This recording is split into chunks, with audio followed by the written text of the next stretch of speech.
Tu banco obtiene beneficios y tú despides a la gente. ¿Cómo llevas eso? Ah, no, Bruno, no Bruno, empieces. por favor, hoy no, ¿eh? No, es que es el campeón de los aguafiestas de las comidas familiares.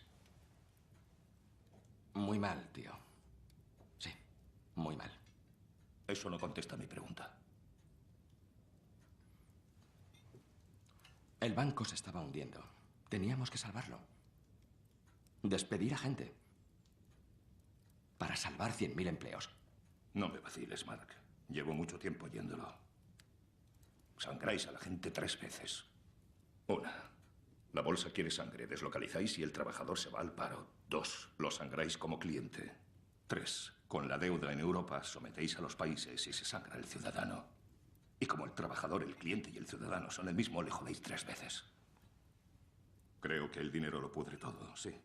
Esperaba más de ti. Gracias, tío. Aunque deberías estar contento. ¿Por qué?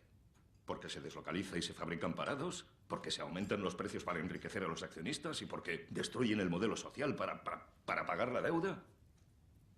¿Porque tú haces una bonita carrera?